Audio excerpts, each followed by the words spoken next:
നമ്മൾ മനുഷ്യരിൽ വളരെയധികം കൗതുകമുണർത്തുന്ന ഒട്ടനവധിയായ കണ്ടെത്തലുകളാണ് ദിനംപ്രതി ശാസ്ത്രലോകത്ത് സംഭവിക്കുന്നത്.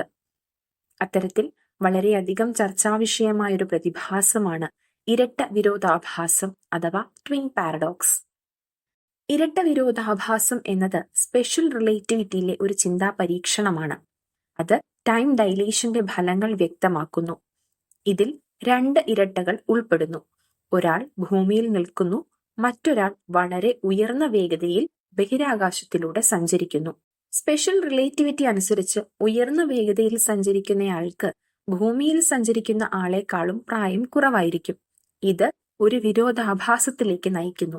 കാരണം ഓരോ ഇരട്ടകൾക്കും മറ്റൊരാൾ ചലിക്കുന്നതാണെന്നും ആയതിനാൽ സാവധാനത്തിൽ പ്രായമാകുമെന്നും കരുതാം. ഉദാഹരണത്തിന് ആലിസ്, ജോൺ എന്നീ രണ്ട് ഇരട്ടകളെ സങ്കല്പിക്കുക.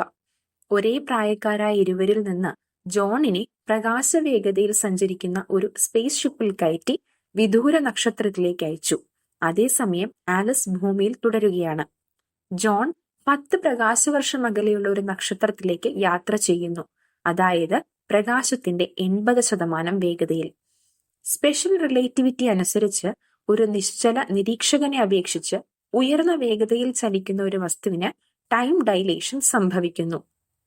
ജോണിന്റെ സമയം ആലിസിനേക്കാൾ മന്ദഗതിയിലാണ് പോകുന്നതെന്നും ആയതിനാൽ ജോൺ തന്നേക്കാൾ ചെറുപ്പം ആയിരിക്കുമെന്നും കരുതാം. ചലിക്കുന്നത് ആലിസ് ആണെന്നും ആയതിനാൽ ജോണിനെ വെച്ചു നോക്കുമ്പോൾ ആലിസിനും പ്രായം കുറയാം എന്ന് നമുക്ക് തോന്നാം. എന്നാൽ ഇവിടെ ഒരു പ്രധാന വ്യത്യാസമുണ്ട്. രണ്ടുപേരുടെയും സാഹചര്യങ്ങൾ വ്യത്യാസമാണ്. വിദൂര നക്ഷത്രത്തിലേക്ക് പോയ ജോൺ ആക്സിലറേഷനും ഡിസിലറേഷനും വിധേയനാകുന്നു.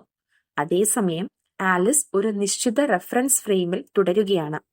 അതായത് ജോണിന്റെ ആക്സിലറേഷനും ദിശയിലെ മാറ്റവും ഇരുവരുടെയും സാഹചര്യങ്ങൾ വ്യത്യസ്തമാക്കുന്നു.